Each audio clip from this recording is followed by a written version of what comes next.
और शास्त्र कहता है कि हरतालिका तीज का उद्यापन तो पहले होता ही नहीं, एकादशी का तो हो जाता है। और यहां तो हरतालिका तीज का, अब एकादशी का तो आप 26 एकादशी जब आपकी पूरी हो जाए, 3 वर्ष बाद अधिक मास आ जाए, 26 पूरी एकादशी का व्रत कर लो, तुम 11 पे करो, तुम्हारी मर्जी पड़े, 26 एकादशी पर जब व्रत करोगे तो ये आपके ऊपर है, 26 पर करो। पर हरतालिका तीज का जो व्रत है, इसका उद्यापन तो ना तो पहले होए, और इसका उद्यापन ना 13 वर्ष के पहले होए। इसका उद्यापन तो जब तक कन्या हो, चाहे स्त्री हो, चाहे नारी हो, चाहे पुरुष हो, हरतालिका तीज का अगर उसको उद्यापन करना है तो 13 वर्ष तक तो आपको व्रत करना ही पड़ेगा, उसके बाद ही इसका उद्यापन होता है।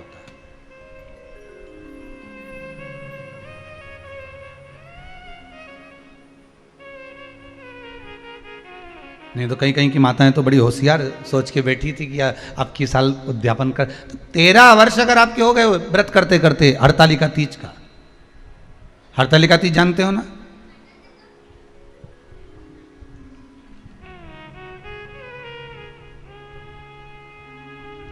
तेरह वर्ष अगर आपके हो गए भगवान की भक्ति को धारण करते करते, 13 वर्ष अगर आपके हो गए हैं भगवती स्मरण करते करते,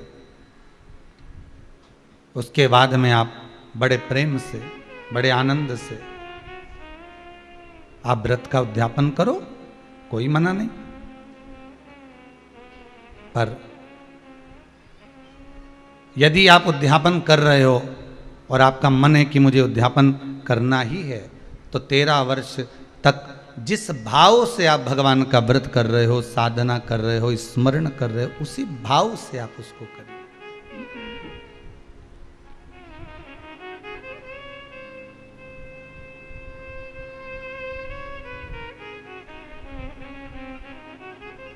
गणेश चतुर्थी के एक दिन पहले आ जाती है, सहज भाषा में समझ लो तीज को, हस्त नक्षत्र तृतीया।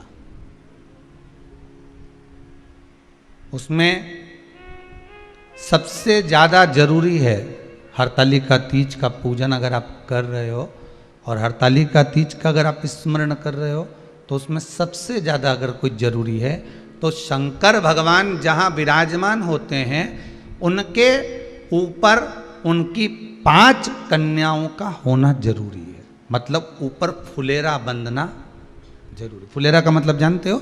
एक शंकर भगवान नीचे विराजमान है और ऊपर जो जलाधारी बनती है ना, तो जलाधारी की जगह पर शंकर भगवान की हरतालिका तीज के दिन जब नारियां पूजन करती हैं, माताएं पूजन करती हैं, कन्याएं पूजन करती हैं, तो उस पर जलाधारी की जगह फुलेरा बनता है। मतलब फूल की मालाएं उसमें लटका दी जाती है। अब कितनी माला लटकाना चाहिए? प्रयास करना चाहिए कम से कम 5 माला उसमें होना जरूरी है, और 5 से ज़्यादा भी लटकाओगे चलेगा, पर 5 से कम नहीं होना चाहिए फुलेरा। 5 कौन कौन है ये? जया, विषहरा, सामरीवारी, दौतली, देव। शंकर भगवान की 5 बेटी। इससे अधिक अगर आप लटका रहे हो तो शंकर भगवान की और भी बेटियों का व्याख्यान है। मनसा है, अशोक सुंदरी है, ये शंकर भगवान की पुत्रियां। नर्मदा जी का स्मरण आ जाता है, नर्मदा है। तो ऐसा बेटियों का तो आप ज्यादा लटकाओगे चले जाएगा, पर कम नहीं। जैसे हरतालिका तीज का जो उद्यापन होता है, उद्यापन में सबसे मुख्य चीज क्या होती है कि जो भी आप वस्तु दान दे रहे हैं, जो भी आप वस्तु समर्पित कर रहे हैं, हरतालिका तीज के उद्यापन में जो भी सामग्री आप दे रहे हैं वो 5 होना चाहिए। जैसे फुलेरा का वर्णन किया कि फुलेरा 5 माला से ज्यादा होगा चलेगा, पर 5 से कम नहीं, अधिकता में।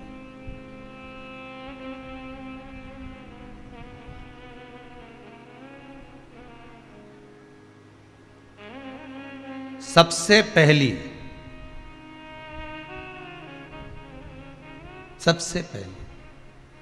हरतालिका पूजन, भगवान शिव की आराधना किसने करी थी? माता पार्वती।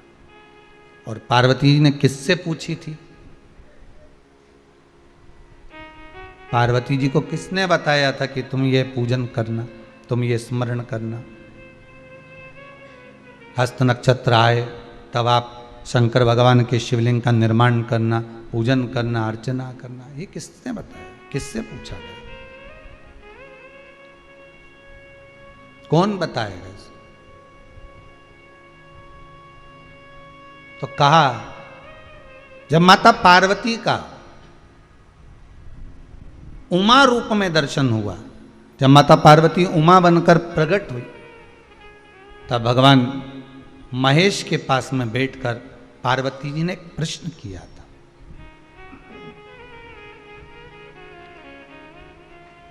पार्वती जी भगवान शिव से एक प्रश्न कर रही, महेश भगवान से एक प्रश्न कर रहे, भोलेनाथ प्रभु शंभु शंकर, हे दयालु करुणा सागर, कृपा करने वाले त्रिकालदर्शी कैलाशी, हे शिव करुणा करिए और मुझे आप इतना सा बता दीजिए कि मैं जितनी जन्म लूं,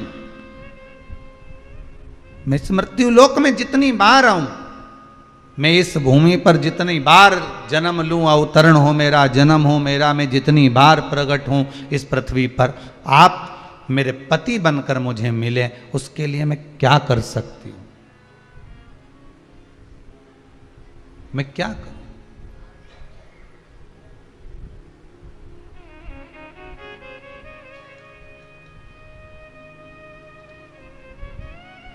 मैं कैसे आपको प्राप्त कर सकती हूं? अब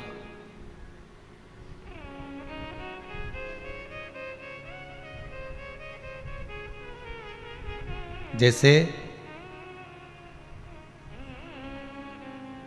सबसे पहली करवा चौथ की पूजन किसने करी थी? बोलते जाओ जरा जल्दी, कोई आपसे प्रश्न कर लेगा कि आप हर साल करवा चौथ का पूजन करती हो, चलनी में मुंडा भी देखो है, चलनी में मुख भी देखती हो, दिया भी लगाती हो, करवा भी भरती हो, पूजन भी करते हो, तो सबसे पहली करवा चौथ की पूजन करी किसने थी? तो शास्त्र कहता है सबसे पहली करवा चौथ की पूजन माता द्रौपदी ने करी थी।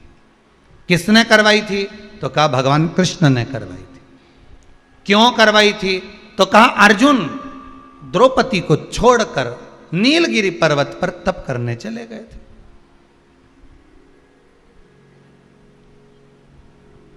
और नीलगिरी पर्वत पर जब अर्जुन तप करने के लिए गए, घोर तप अर्जुन ने करा। अब अर्जुन ने तप करा तो इसको द्रौपदी को कहीं से सूचना मिल गई कि दुर्योधन ने अपनी 2 अक्षौणी सेना अर्जुन को मारने के लिए भेजा। अब व्यक्ति अगर नेत्र बंद करके बैठा है, साधना में बैठा हुआ है, तप में बैठा हुआ है, अपनी भक्ति में बैठा हुआ है, और कोई आया पीछे से और उसने वार कर दिया तो किसको मालूम पड़ेगा? कौन जानेगा? अब अर्जुन अगर तप साधना में बैठे हुए हैं और द्रौपदी का पति अर्जुन अगर तप साधना में बैठा और पीछे से अगर दुर्योधन आक्रमण कर रहा है 2 अक्षौणी सेना के साथ, तो कौन जान सकता? तब भगवान कृष्ण दौड़ कर गए द्रौपदी के पास में। द्रौपदी द्रौपदी द्रौपदी ने ठाकुर जी के चरण पकड़ लिए, तुरंत हाथ जोड़कर बोली प्रभु क्या बात है, आप बताओ क्या हो गया? भगवान बोलने लगे द्रौपदी तुझे कुछ मालूम है? द्रौपदी बोली नहीं प्रभु, क्या हो गया बताइए आप मुझे, तुझे मालूम नहीं? दुर्योधन ने 2 अक्षौणी सेना अर्जुन को मारने के लिए नीलगिरी पर्वत पर भेजी। नीलगिरी पर्वत पर, हाँ, तो वहां तो अर्जुन तप करने गए हैं, साधना करने के लिए गए हैं, वहां तो अर्जुन भगवान की भक्ति को धारण करने के लिए गए। तो द्रौपदी ने कहा अर्जुन अगर भगवान की भक्ति को धारण करने के लिए गए हैं और दुर्योधन ने अगर सेना भेज भी दी है, तो क्या मेरे पति की रक्षा वो परमात्मा नहीं करेगा जिसका वो स्मरण कर रहा है, जिसका वो पूजन कर रहे हैं, जिसकी वो भक्ति को धारण कर रहा है? भगवान मन में सोचे वो गया तप कर रहा है, उसी चक्कर में तुम्हें तेरे पास आया, भगवान ही आया है ना दौड़ के, दूसरा कोई तो नहीं आया ना। मार्ग दिखाने वाला कौन होता है? परमात्मा। मार्ग बताने वाला कौन होता है? परमात्मा होता है। एक बार तुलसीदास जी एक पद लिख दिए, सिया राममय सब जग जानी, करो प्रणाम जोर जुग पानी। जब तुलसीदास जी ने पद लिखा कि हर एक में राम समाया है, चप्पे चप्पे में डाली पशु पक्षी सब में भगवान राम समाये हैं, तो तुलसीदास जी लिखकर जा रहे थे, इतने में एक बच्चा दौड़ कर आया और आकर कहा, अरे काका उधर मत जाना, तुम लाल कलर की धोती पहने हो, उधर जाओगे सामने से एक बेल आ रहा है, एक बहुत बड़ा नंदी आ रहा है, वो तुम्हें पछाड़ देगा, मार देगा। इतने में तुलसीदास जी ने कहा, तुझे मालूम नहीं बेटा, मैंने अभी चौपाई लिखी है, सिया राम मैं सब जग जान। अभी मैंने चौपाई लिखी, सब में राम है, तो बेल में भी तो राम होगा, नंदी में भी तो राम होगा, वो मुझे नहीं मारेगा। तुलसीदास जी आगे बढ़े, बेल ने सींग से उठाया, तुलसीदास को पटक दिया। और बाबा तुलसीदास जी को जैसे ही पटका, तुलसीदास जी दौड़कर गए, सीधे पहुंचे गंगा के घाट पर, कलम उठाई, जो चौपाई लिखी थी उसको काटने लगे। इतने में हनुमान जी महाराज आकर खड़े हो गए, काट मत देना, रामायण की चौपाई एक मत काट देना, बिल्कुल मत काटना। तो तुलसीदास जी ने लिखा, बोला मैंने चौपाई लिखी थी, सिया राम मैं सब जग जानी, करो प्रणाम जोर जुग पानी, सब में मैंने राम देखा, तो फिर बेल ने मुझे क्यों मारा? हनुमान जी बोले, तुमने सब में राम देखा, बेल में भी राम देखा, नंदी में भी राम देखा, तो उस बच्चे में राम क्यों नहीं देखा जो तुम्हें बताने आया था कि उधर मत जाना? वो बोलने तो आया था ना तुम्हारे पास में कि उधर मत जाओ। भगवान अपना असली रूप रखकर कभी तुम्हारे सामने नहीं आता। अगर भगवान असली रूप रखकर आ जाए, चार हाथ लगाकर, सुदर्शन चक्र लेकर, त्रिशूल लेकर भगवान तुम्हारे पास में आ जाए और आकर तुरंत तुम्हारे सामने खड़ा हो जाए, तो तुम तो सोचोगे कहीं नाटक वाला आ गया, 10 रुपये निकाल के पर्स में से लाओगी और तुरंत दे दोगी, ए बाबा लो 10 रुपये लो, चलो यहाँ से बढ़ो। तो भगवान कभी ऐसा रूप रख कर, असली स्वरूप में तो भगवान आता ही नहीं है। भगवान तो आपका कोई अपना बनकर, कोई रिश्तेदार बनकर, जब तुम्हारा कोई काम अटका हुआ है और वो काम तुम्हारा तुरंत हो गया, किसी के माध्यम से हो गया, तो उसको धन्यवाद देना परमात्मा को कि तू रूप रखकर आ गया, तूने स्वरूप बदल लिया, आज कार्य को सफल कर दिया।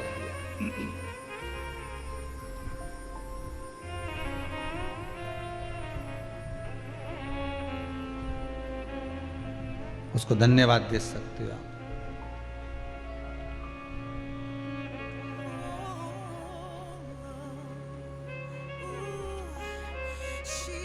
उस परमात्मा को साधुवाद दीजिए कि आपने रूप रखकर आप मेरे पास में पहुंचे हुआ आज। ये आप ही की कृपा, आप ही की दया। और कृपा की न होती जो आदत तुम्हारी,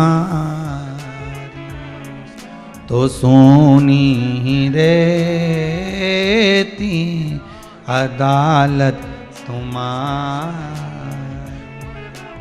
गरीबों के दिल में जो जगह तुम न पाते, तो किस दिल में होती इबादत तुम्हारी। दया की न होती जो आदत तुम्हारी। किस रूप में आ जाए, कब तुम्हारे पास पहुंच जाए, कैसा रूप रख कर आ जाए, भरोसा नहीं। और आएगा, काम करके चला जाएगा। आपको लगेगा मेरे चाचा जी के लड़के ने करा, मेरे मौसा जी के लड़के ने करा, मेरे काका जी थे, वो तो फोन उठा लिया उनने और जरा सी देर में ब्लड की व्यवस्था कर दी। वो तो मेरी जीजी बहुत अच्छी है, बुरा वक्त में हमारे सामने आ जाए। वो तो हमारा काका का छोरा ऐसा, एक फोन लगाऊं ने तुरंत आ जाए। वो काका का छोरा नहीं आ रही है, वो जीजी नहीं आ रही, न बुआ आए, न जीजी आए, न काका आए, न नाना आए, न पापा आए, न बुआ आए। ये तो वो इशारा करता है, पुतले की तरह उठाकर तुम्हारी को नचाता है और तुम्हारे पास भेज देता है। और उसका ऐसे तो तुम फोन लगाओ तो उठाए नहीं, पर एक जरा सा कुछ हुआ और तुमने फोन लगाया ना, डॉक्टर उठा ले, तो तुम्हें लगे कि लगे नहीं, तो डॉक्टर सबके लाइन लगी रहे, उनके पास तो काम कितना। और एक फोन करा मैंने और जरा से मैं उठा लिया, उनने बता दिया और मेरा बेटा ठीक हो गया। वो है, मतलब वो है। एक किसी माता ने लिखा है,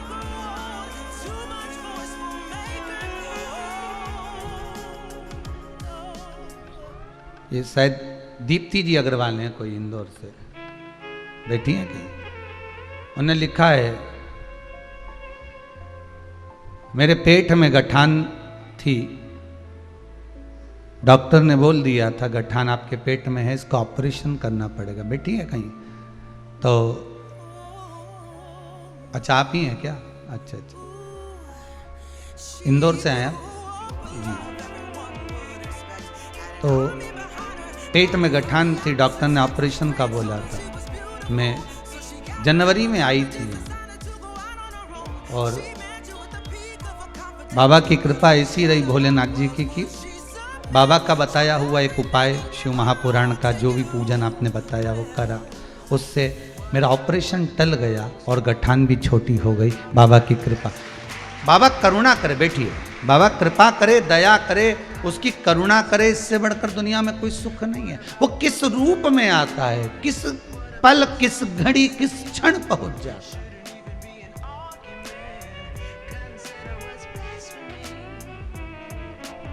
कल भी कथा में कहा था, आज फिर कहते हैं, ना तो यहाँ से कोई दवाई दी जाती है, ना कोई भभूति दी जाती है, ना कोई मौली, ना घंटा, ना कोई तिलक, ना कोई छापा।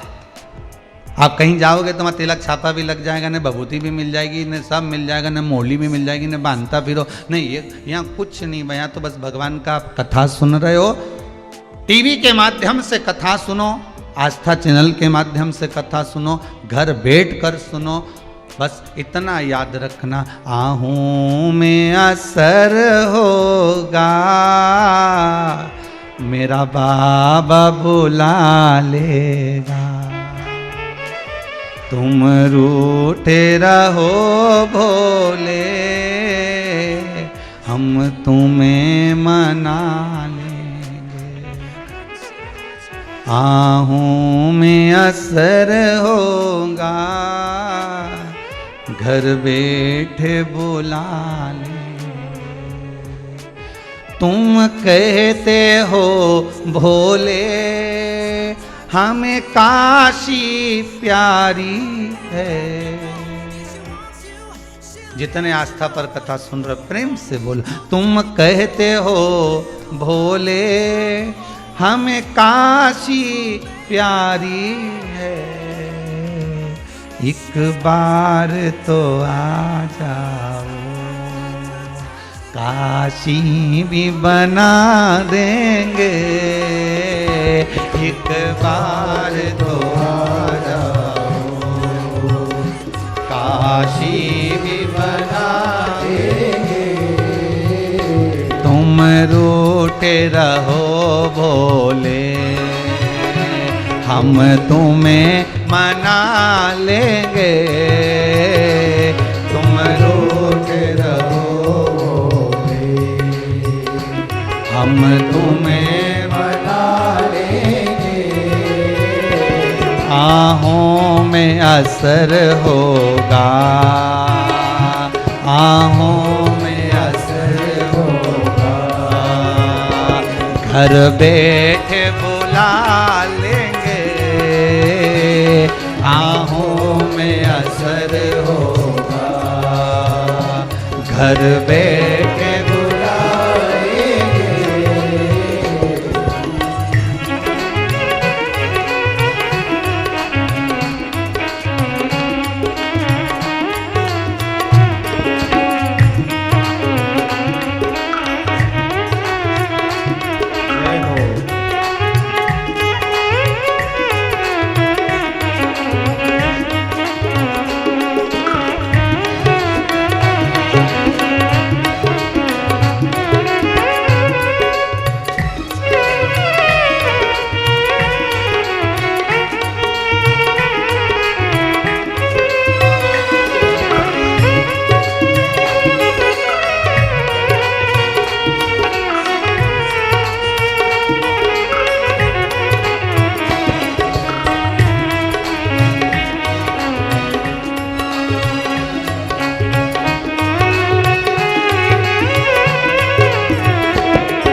भोले, हमें गंगा प्यारी है, तुम कहते हो भोले, हमें गंगा प्यारी है।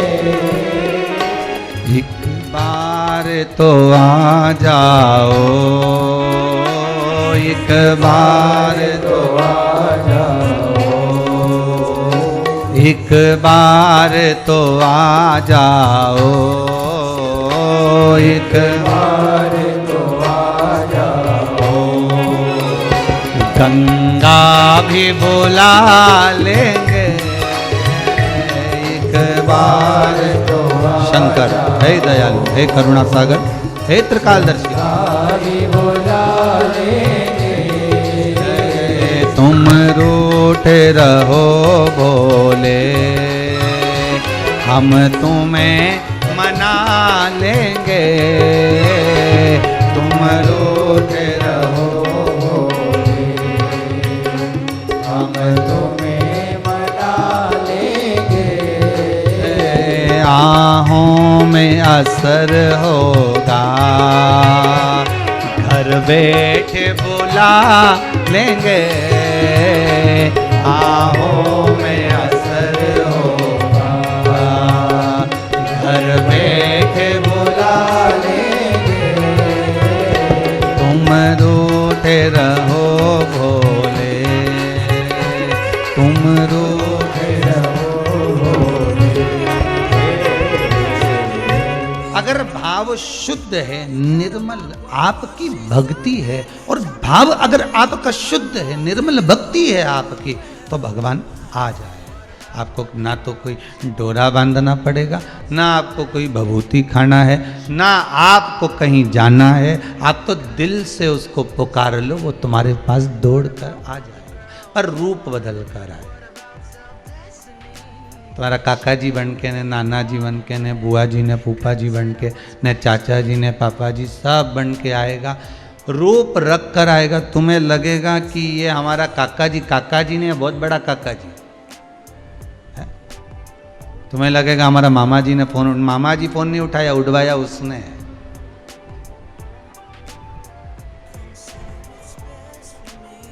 रूप रख कर आ गया, स्वरूप।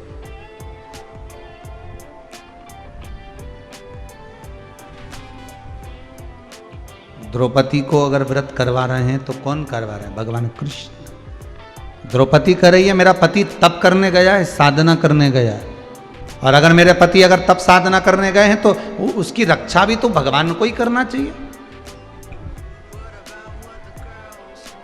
मान लो अगर तप साधना करने गए हैं तो रक्षा भी तो मेरा भगवान ही करेगा। तो भगवान कृष्ण मन में सोचे मैं ही तो खड़ा हूं, मैं स्वयं तो खड़ा हूं।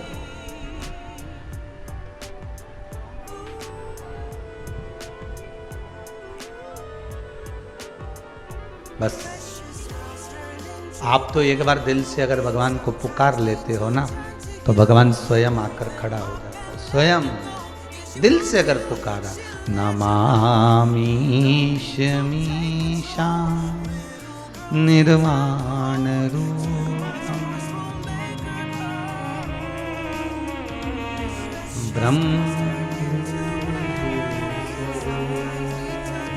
दिल से पुकारा उस परमात्मा, क्यों नहीं आए? शरीर में अगर रोग है, शरीर में अगर बीमारी है, बहुत कष्ट है, चाहे घुटने में हो, शरीर में हो, पीड़िली में हो, जहाँ जहाँ तकलीफ है, आप एक बार उस ओघड़दानी त्रिकालदर्शी शंभू को एक बार बुलाओ तो दिल से।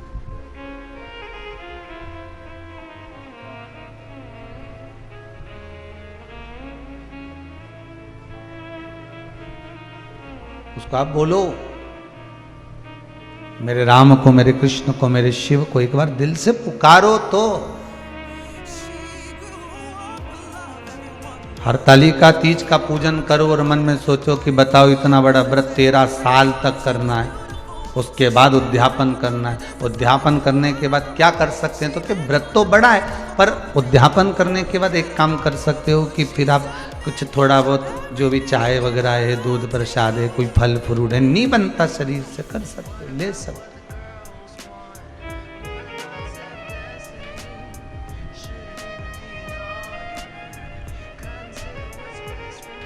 तो सबसे पहले करवा चौथ का व्रत किसने करा था? माता द्रौपदी ने। किसने करवाया था? भगवान कृष्ण ने। द्रौपदी से कहा था कि तुम इस व्रत को करो, पात्र जल का भरो, सूर्य को अर्घ देकर पति की उम्र की वृद्धि के लिए ये कार्य करना। आज के जमाने में जब करवा चौथ का व्रत आता है तो हिंदू धर्म के ही कुछ लोग नए नए कमेंट्स लिख लिख कर भेजते जाते हैं। व्हाट्सएप पर नया नया कुछ भी लिख कर भेज देंगे कि आज कहीं लिख देंगे कि इसकी पूजन होए न, कहीं उसकी पूजन होए, तो कहीं के ऐसा तो कहीं वैसा, लोग कमेंट्स करते हैं। हमारे ही लोग मैसेज बना लेते हैं, एक ग्रुप में भेज देते हैं, उस ग्रुप से उठाया दूसरे ग्रुप में चले गया, दूसरे ग्रुप से तीसरे ग्रुप में चल गया। ये हम अपने धर्म की हंसी उड़ाना, दूसरे के धर्म की नहीं।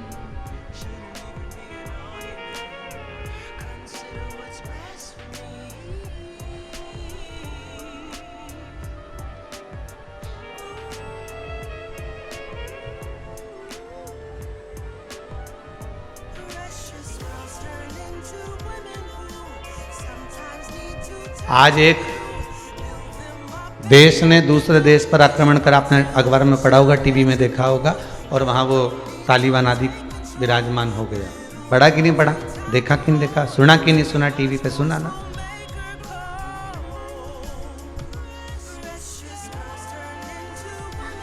कारण क्या था कि जितने उस में निवास करने वाले थे उस देश में, उनका आपस में प्रबलता बल नहीं था।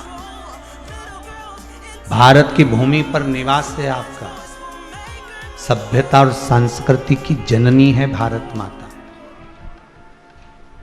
घर परिवार कुटुंब कबीला बाद में भी काम आ जाएगा, पर भारत माता के लिए जब हिंदुओं को जगाने की बारी आ जाए तो एक बार सारा हिंदू एक जगह पर जब स्थिर हो जाए, खड़ा हो जाए, तो किसी की सामर्थ्यता नहीं कि कोई झांक कर देख,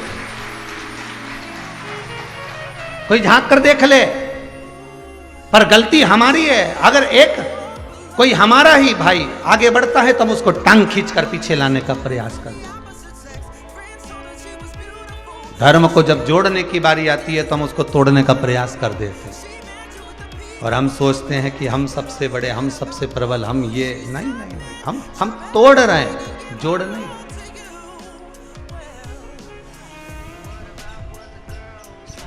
हमने उसको जोड़ने का प्रयास किया, जोड़ने का प्रयास।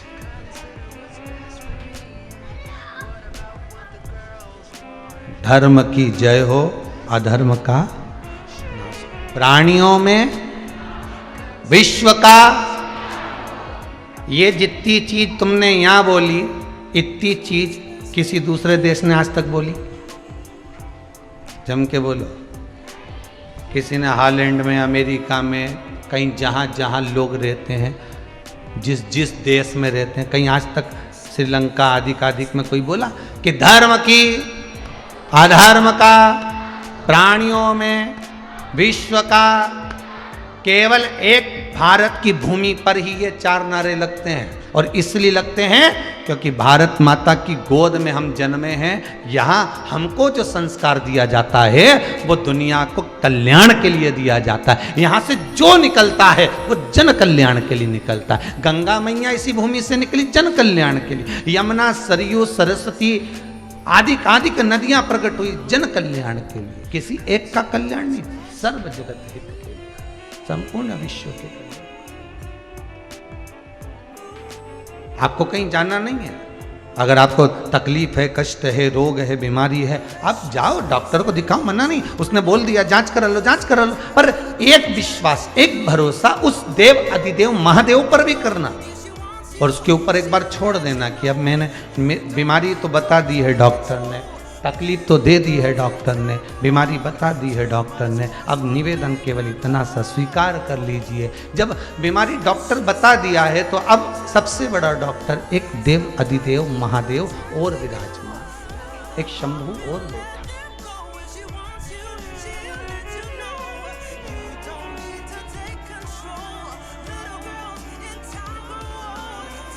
और माना भगवान से अपना दोष भी कहना कि माना हम दोषी हैं, कि माना के मैं पतित बहुत हूँ, माना हम पतित हैं, माना हम दोषी हैं, पर पतित पावन तेरो नाम, ओ शंभु त्रिपुरारी। बस तेरा नाम भी तो पतित पावन है, हम पतित हैं तो तू पतित पावन है।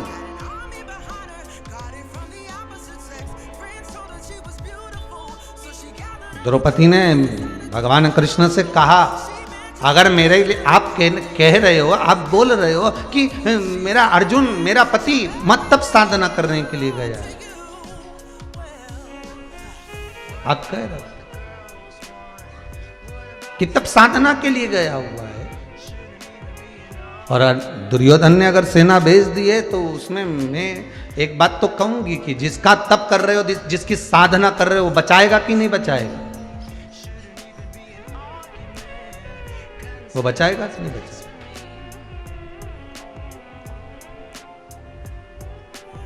महाराज भगवान कहते क्यों नहीं बचाएगा? शिव महापुराण की कथा में बड़ा सुंदर संवाद एक लिखा है, यदि व्यक्ति 24 घंटे भगवान का नाम नहीं ले, मात्र एक क्षण भगवान का यदि वो नाम ले लेता है, कितना क्षण? एक क्षण भगवान का नाम ले लेता है और प्रतिदिन एक क्षण ही नाम ले रहा होता है, तो भी भगवान की दृष्टि से वो दूर नहीं होता, भगवान के वो करीब हो जाता है, दूर नहीं है।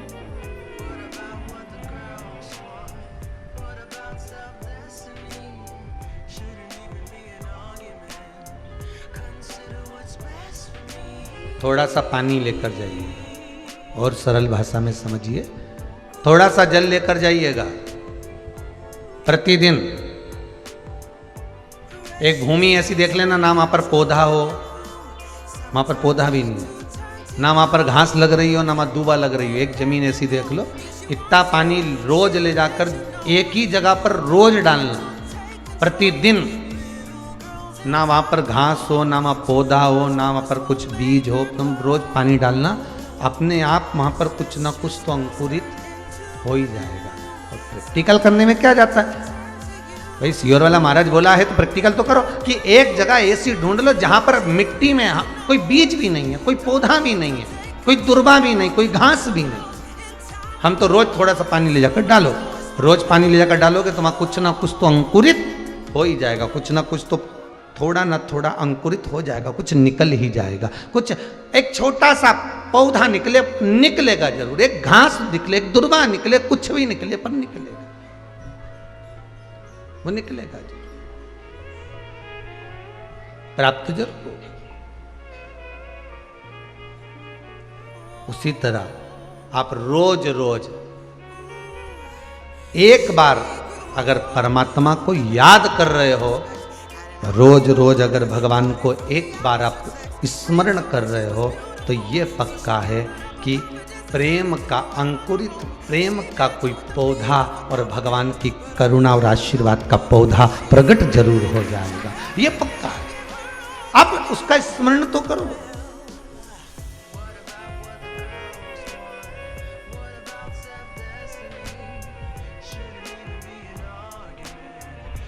आप उसका स्मरण ही नहीं कर रहे हो तो वो कहां से प्रकट होगा?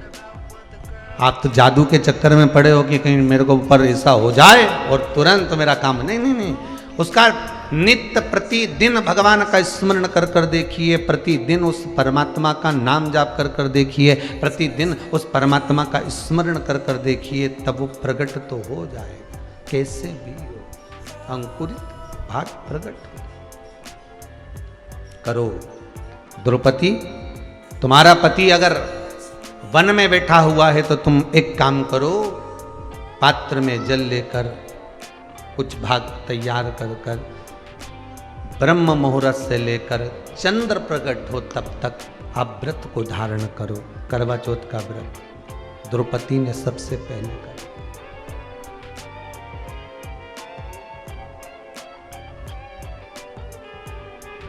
जिस कामना से सेना गई थी दुर्योधन की, कहते हैं द्रौपदी ने जब व्रत धारण कर लिया था और जो सेना कामना लेकर गई थी कि अर्जुन को मार देना है एकांत में, मालूम पड़े अर्जुन जहाँ तप कर रहे थे वहाँ किसी प्रकाश को देखा गया, इतना तेज प्रकाश था कि उस प्रकाश की गर्मी जो होती है, प्रकाश होता है तो गर्मी होती है, पर उस प्रकाश की ठंडक इतनी थी कि जितने अर्जुन को मारने के लिए गए थे वो सब की सब वापिस आ सुना। आपने अगर कोई व्रत करा है, हरतालिका तीज करा हो, सोमवार करा हो, मंगलवार करा हो, बुधवार करा हो, गुरुवार, शुक्रवार, शनिवार, चतुर्थी, पंचमी, छठ, कोई भी व्रत अगर आप कर रहे हो, वो व्रत का पुण्य छिन्न नहीं होगा। किसी ना किसी पल, किसी ना किसी घड़ी, किसी ना किसी क्षण वो तुम्हारे सामने आ जाएगा।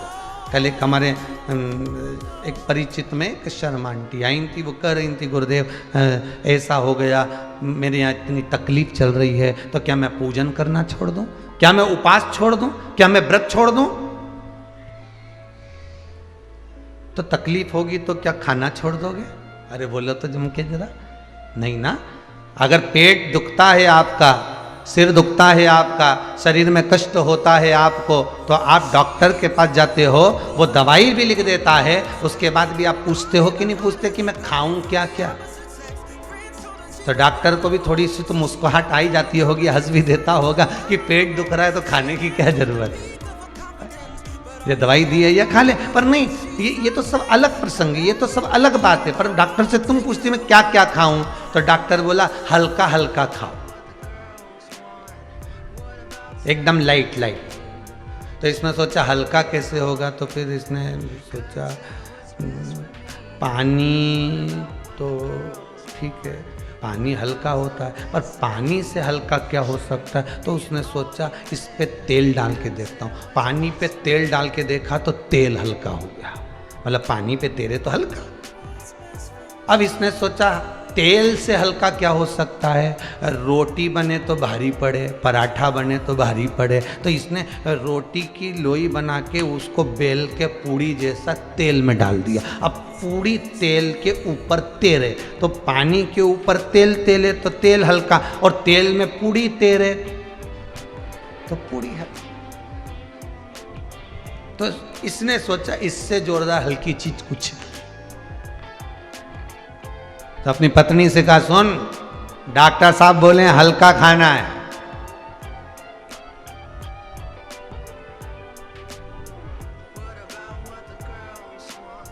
डॉक्टर साहब बोले हल्का खाना है, तो पत्नी बोली मैं तुम्हारे लिए थूली बना लूं, तो दलिया थूली, वो गेहूं पीसी हुई, तो थूली बना लूं।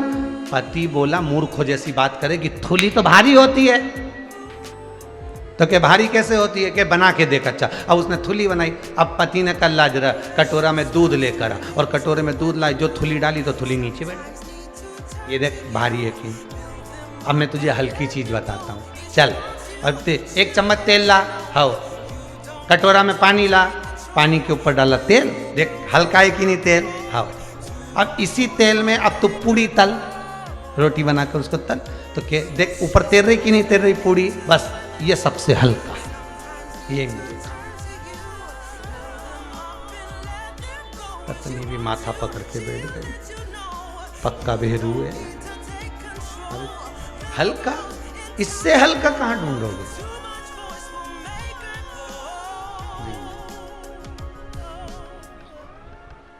हम क्या खाएं? शरीर में कष्ट है, तो पूछ रहे हैं डॉक्टर से कि हम खाएंगे क्या? उसी तरह कई लोग कहते हैं अगर हमारे जीवन में कष्ट आ गया, रोग आ गया, बीमारी आ गई, तकलीफ आ गई, तो क्या हम भगवान का व्रत छोड़ दें, हम पूजन करना छोड़ दें? नहीं। अगर रोग उसने दिया है, कष्ट उसने दिया है, बीमारी उसने दी है, तो दवा भी वही दे। तेरे मंदिर में आना मेरा काम है, मेरी बिगड़ी बनाना तेरा। ये आगे तेरी चौखट पे मैं तो आ ही गया, ओ मुझे दर्शन दिखाना तेरा काम है, मेरे दुख को मिटाना तेरा काम, मेरी झोली भर जाना तेरा। ये तुम्हारे ऊपर है।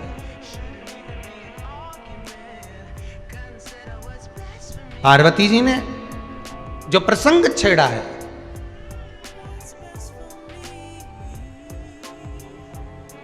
उमा ने महेश भगवान के सामने प्रसंग छेड़ा, वो कोई ऐसा व्रत बता दीजिए, कोई ऐसा उपवास बता दीजिए, कोई ऐसा साधन बता दीजिए जिस साधन के बल पर आप मुझे बारंबार प्राप्त हो।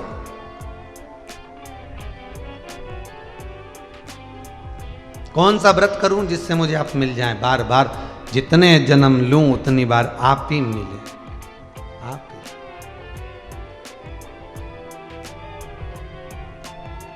अब पत्नी की तो इच्छा रहती है कि जितने जन्म लूं आप ही मिले, पर कभी कभी पति से भी पूछा जाए कि जितने जन्म ले उतनी बार ये जगदम्बा मिले, पति से।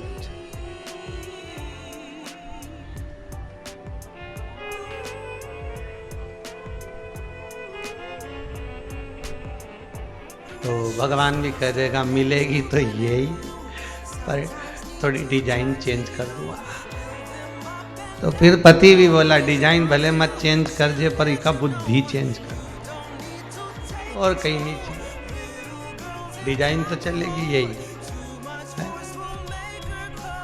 भले साड़ी वही की वही चलेगी, पर थोड़ा सा पैटर्न चेंज कर दो, नीचे थोड़ी सी गोटा जड़ी लगा दो तो थोड़ी सी ठीक दिखे, बस ये है अच्छी, ठीक है, कई दिक्कत नहीं है, बहुत बढ़िया काम भी सब करे ने, पूरा परिवार के संभाल के चले ने, आगे आगे बढ़ के करे ने, कोई नहीं करे ने, 10-20 का खाना अकेली बना ले, ये अकेली खिला दे, दमदार है, बाजार भी अकेली चली जाए, सब कुछ अच्छा है, इसमें कोई कमी नहीं है, एक रत्ती की कमी नहीं इसमें।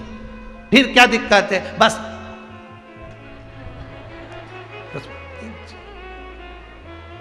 में कई कमी नहीं है, बस वो एक वो जो आधा तोला की है नहीं, बस बेई गड़बड़ है, बाकी कई दिक्कत।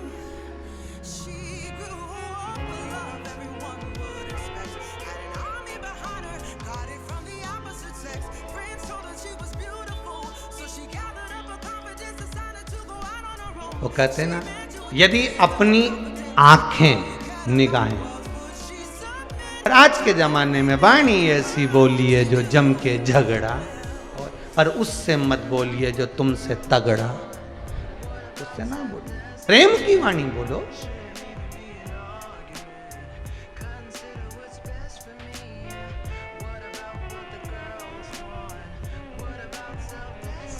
करुणा और वात्सल्यता की वाणी बोलिए, स्नेह की वाणी बोलिए।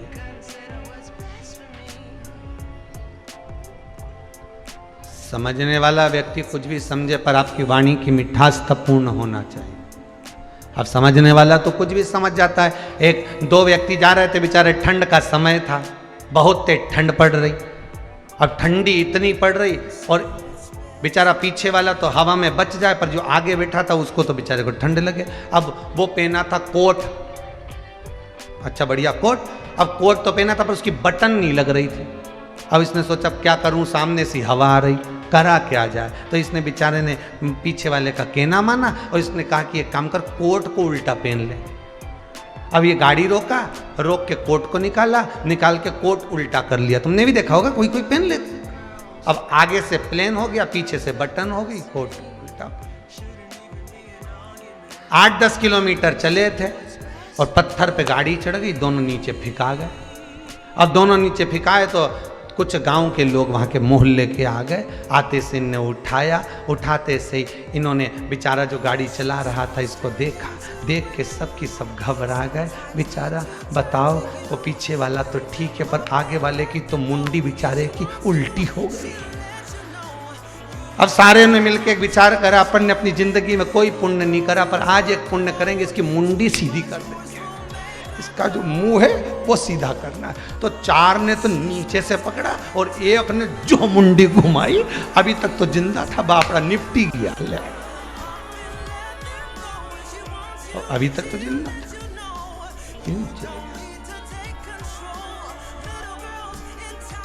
तो तुम बोलो, प्रेम की वाणी बोलो, समझने वाला जो समझे वो अपने पर, अब नहीं समझने वाला तो मुंडी घुमाई दे। जो समझ गया होगा वो जानता होगा कि कोट उल्टा हो गया, कोट विपरीत है।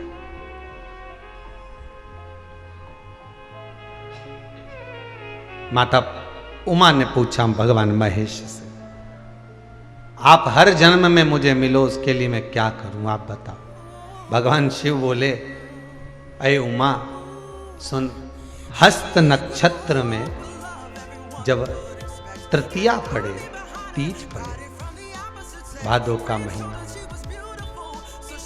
सुन उस तीज पर जब तू मेरी आराधना रात्रि भर करे तो मैं तुझे हर बार प्राप्त होता है।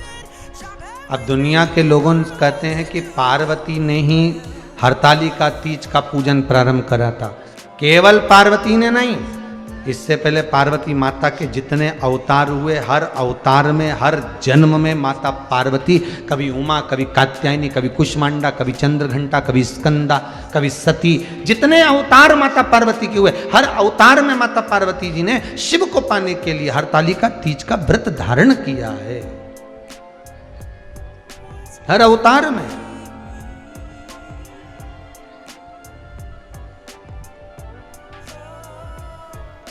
और सती बनकर जब प्रकट हुई, सती बनकर भी उन्होंने जब अवतरण का भाव प्रकट किया तब उन्होंने व्रत धारण किया। उसके बाद में माता पार्वती बनी गई।